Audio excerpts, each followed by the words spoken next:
नमस्कार, मी जयश्री. तर आज आपण अळूवडी करणार आहोत. तर त्यासाठी मी इथे अळूची पाने घेतलेली आहेत आणि इथे आलं लसूणची पेस्ट आणि इथे मिरचीची पेस्ट करून घेतलेली आहे. आता चला आपण अळूवडी करायला सुरुवात करूया. तर सर्वप्रथम आपल्याला जेवढी आपली अळूची पाने आहेत तेवढ्या मापामध्ये आपल्याला बेसन पीठ घ्यायचं आहे. तर मी इथे साधारणतः 2 वाट्या बेसन पीठ घेतलेलं आहे आणि आता बेसन पिठामध्ये आपण 1 चमचा हळद घालून घेऊया. हळद घातल्यानंतर याच्यामध्येच 1 चमचा जिरे पावडर घालून घ्यायची आहे. मी पावडर केलेली नाहीये, त्यामुळे मी 1 चमचा अखंड जिरे वापरलेले आहे. तुम्ही जर पावडर केलेली असेल तर 1 चमचा जिरे पावडर वापरायची याच्यामध्ये. आणि आता जिरे घालून घेतल्यानंतर इथे मी 1 चमचा आलं लसूणची पेस्ट घालून घेतलेली आहे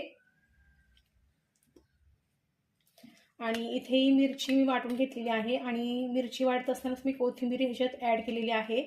तर तुम्ही सेपरेट घातली कोथिंबीर तरीही चालेल. मिरची वाटत असतानाच त्याच्यामध्ये कोथिंबीरही वापरून घेतलेली आहे आणि दोन्हींची पेस्ट एकत्र करून घेतलेली आहे. तर आता याच्यामध्ये आपण मिरचीचा ठेचा घालून घेऊया. तर आता ह्याच्यामध्ये मी मिरचीची पेस्ट जशी मला आवश्यक आहे इतपत मी वापरून घेतलेली आहे. तर तुम्ही तुमच्या तिखटाच्या नुसार मिरची वापरा. आणि इथे मी हा चिंचेचा जो कोळ आहे तो 1 चमचा वापरत आहे.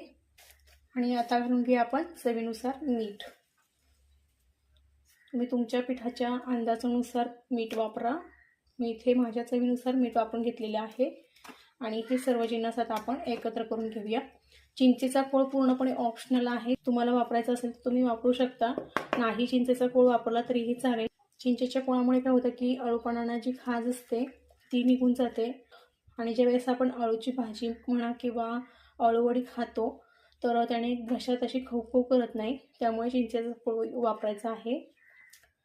आणि आता हे सर्व जिन्नस मी एकत्र करून घेतलेले आहे. तुम्ही हवा असल्यास ह्याच्यामध्ये खोबऱ्याची पेस्टही वापरू शकता. जी अळूवडीची खरी जी चव आहे ती अशा पद्धतीने लागते, त्यामुळे मी ह्याच्यामध्ये खोबऱ्याचा वगैरे वापर केलेला नाही आहे. तर तुम्हाला हवं असल्यास तुम्ही खोबरेही वापरू शकता. आणि ह्याच्यामध्ये गरजेनुसार आपण पाणी वापरून घेणार आहोत. आता हे जे पीठ आहे हे आपल्याला जास्त पातळसर सुद्धा करायचं नाही आणि अगदी घट्टसर सुद्धा करायचं नाही. आपल्या पानांना ते व्यवस्थित असं चिकटून राहील अशा पद्धतीचं करायचं आहे. मध्यमसर असं आपल्याला हे पीठ करून घ्यायचं आहे. त्यामुळे मी लागेल तसं ह्याच्यामध्ये पाणी ॲड करत राहणार आहे. तुम्ही ह्याच्यामध्ये तांदळाचं पीठसुद्धा ॲड करू शकता, पण आत्ता माझ्याकडे तांदळाचं पीठ नाही आहे त्यामुळे मी वापरलेलं नाही आहे. नाहीतर तांदळाच्या पिठाने सुद्धा खूप खुसखुशीत अशा वड्या होतात.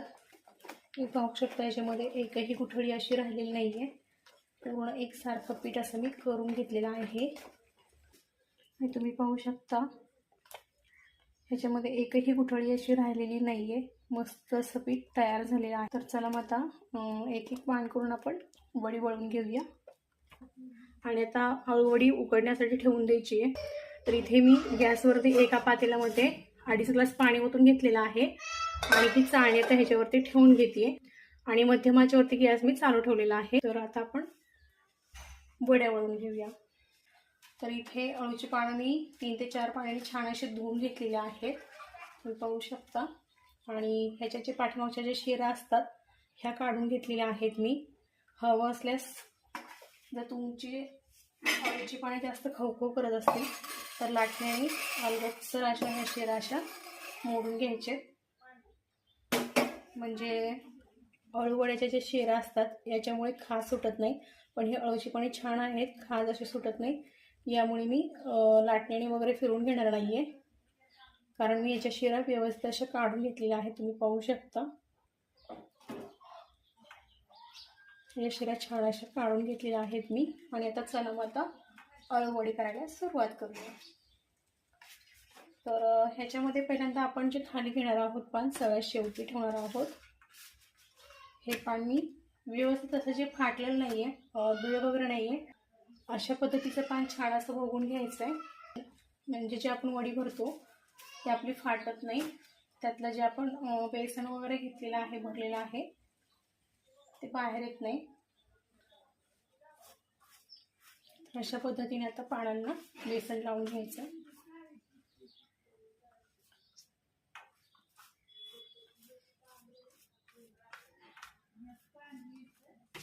आणि तुम्ही पाहू शकता की खालच्या पानाला मी अशा पद्धतीने बेसन लावून घेतलं आहे. जास्त आती पण बेसनाचा थर लावायचा नाही आहे आणि एकदम पातळ पण ठेवायचं नाही आहे. अशा पद्धतीने लावून घ्यायचं आहे, म्हणजे जी वडी आहे आपली ती छान अशी कुरकुरीत व्हायला मदत होते. आणि जर तुम्ही जास्त बेसन पिठाचं त्याच्यावरती थर लावताल, ती जी अळूवडी असते ती चविष्ट अशी होत नाही, त्याच्यामध्ये जास्त बेसनच भरलं जातं. तर अशा पद्धतीने आपल्याला बेसन सर्वत्र लावून घ्यायचं आहे.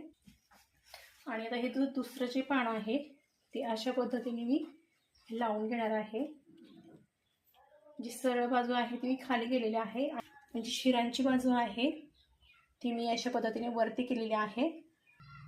आणि दुसरं जे पान आहे त्याच्या विरुद्ध साईडने मी हे ठेवलेलं आहे. तर अशाच पद्धतीने ह्या सुद्धा पानाला मी बेसन लावून घेणार आहे.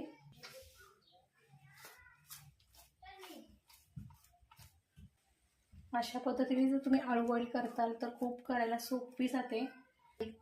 अळूवडी करताना काही टेन्शन येत नाही. तुम्ही जर पहिल्यांदा करत असताल तरी सुद्धा काही अवघड वाटत नाही.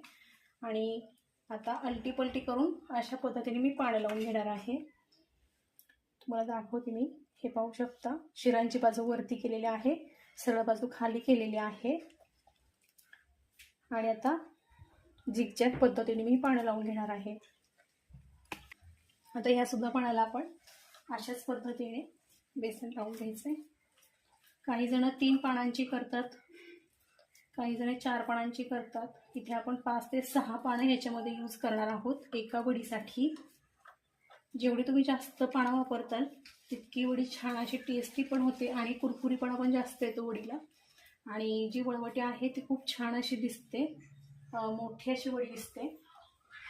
आणि हे सुद्धा पान मी अशा पद्धतीने सुईची बाजू खाली आणि शिरांची बाजू वरती करून अशा पद्धतीने लावून घेणार आहे. तुम्हाला दाखवते. अशा पद्धतीने म्हणजे उलट सुलट करत पान आपण लावून घ्यायचेत.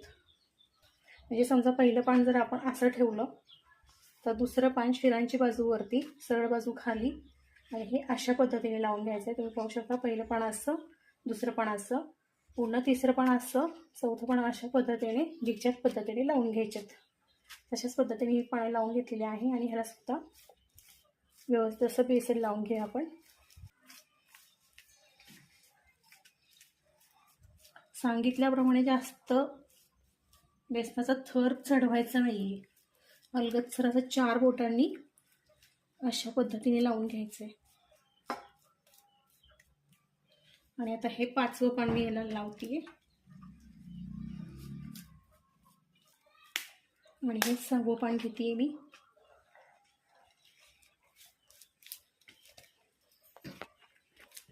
तीन पानांची तुम्ही जी वडी करताल ती खूप पातळसर अशी होते आणि व्यवस्थित अशी खाताना वाटत नाही. वळवटीसुद्धा त्याची लहान अशी दिसते.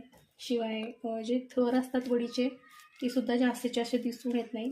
तुम्ही अशा झिगझॅग पद्धतीने जर पानं 6 लावलीत तर वळवटी खूप छान अशी दिसते.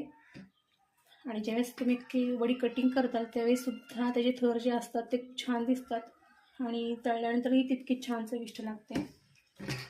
तर आता ही पूर्णपणे 6 पानांची वडी तयार झालेली आहे. आणि आता ही मी अशा पद्धतीने फोल्ड करून घेतलेली आहे.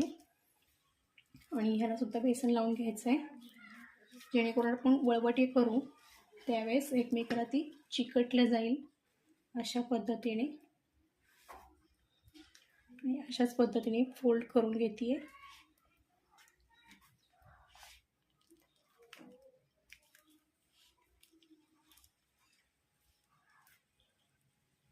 आणि ही पानं अशा पद्धतीने मुडपून घ्यायचे.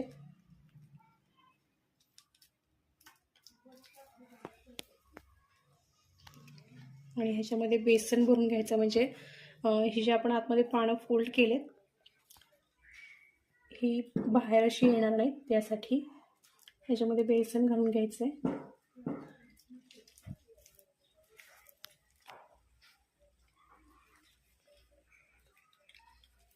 तर आता ही आपली अळूवडीची पूर्ण वळवटी तयार झालेली आहे. आणि ही मी चाळणीमध्ये ठेवून घेते. ह्याला मी चाळणीला तेल वगैरे लावलेलं नाही आहे. तुम्ही जर पहिल्यांदा वळवटी करत असताना गॅसवरती पातेले ठेवून अशा पद्धतीने चाळणी ठेवताल तर आपल्या चाळणीला तेल वगैरे लावायची गरज नाही आहे. अजिबात चिटकत नाही, छान अशी निघते. तर अशाच पद्धतीने मी आता दुसरी वडी करून घेते. तर ही सुईची जी बाजू आहे ही मी खाली करते, शिरांची बाजू जी आहे ही वरती करणार आहे.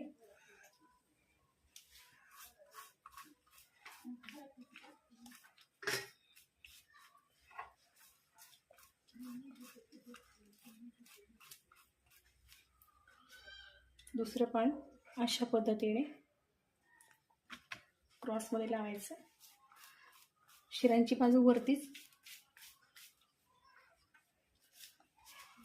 हे जे पण आहे ते अशा पद्धतीने थोडंसं फाटलेलं वगैरे पण असलं तर तुम्ही आतमध्ये घेतलं तरी चालेल. वडीच्या आतमध्ये ते समजून जातं, कारण शिरा वगैरे काढताना एखादा अर्थ पण अशा पद्धतीने होतच आपल्या हातून.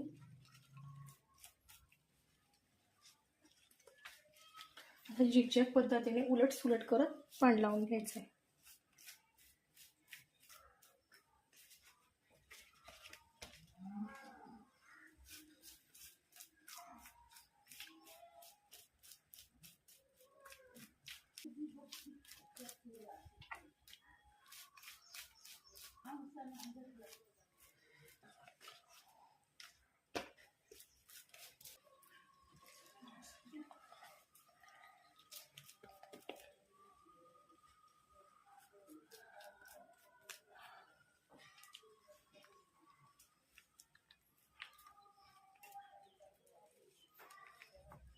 ही मी पानं मध्यम आकाराची घेतलेली आहेत आणि दुसरी वळवटी सुद्धा आपली करून तयार आहे. तर आता ही सुद्धा मी चाळणीमध्ये ठेवून घेते. आणि आता अशाच पद्धतीने या राहिलेल्या पानांच्या सुद्धा मी वड्या करून घेते. आणि आता सर्व अळूवड्या आपल्या वळून तयार झालेल्या आहेत. तर याच्यावर मी झाकण ठेवून घेतलेलं आहे. आणि आता पूर्ण आपली अळूवडी छान अशी शिजून होतोपर्यंत अशी त्याला छान झाकण ठेवून शिजवून घ्यायची आहे. तर गॅस हा फुलच ठेवलेला आहे मी. तर आता एक 10 मिनिटे मी फुल गॅसवरती वडी छान अशी शिजू दिलेली आहे. तर आपण वडी छान शिजली का हे चेक करून घेऊया. तर त्याच्यावरचं झाकण मी काढून घेतलेलं आहे आणि वडी आता शिजली का छान अशी चेक करून घेते मी. तुम्ही पाहू शकता अजिबात हाताला अशी चिकटत नाही आहे, म्हणजे आपली वडी छान अशी शिजून तयार आहे. वडी शिजण्यासाठी 10 मिनिटे फक्त लागलेली आहेत. फुल गॅसवर मी ही शिजण्यासाठी ठेवून दिली होती. आणि आता मी गॅस बंद करून घेते आहे. आणि ही वडी अशीच पातेल्यावर न ठेवता हे आपण आता खाली उतरून ठेवूया. मी आता ह्या अळूवडीला पूर्णपणे थंड होऊन देणार आहे आणि नंतर मग ह्याचे काप करणार आहे. कारण काय होतं की गरम वडीमध्ये जर तुम्ही काप केले तर वडी तुटू शकते. त्यामुळे आता वडी पूर्णपणे थंड झाल्यानंतर मी अळूवडीचे काप करून घेणार आहे. तर आता ही वडी पूर्णपणे थंड झालेली आहे.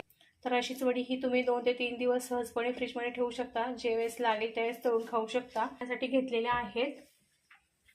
आणि इथे गॅसवरती मी कढईमध्ये तेल गरम होण्यासाठी ठेवून दिलेले आहे.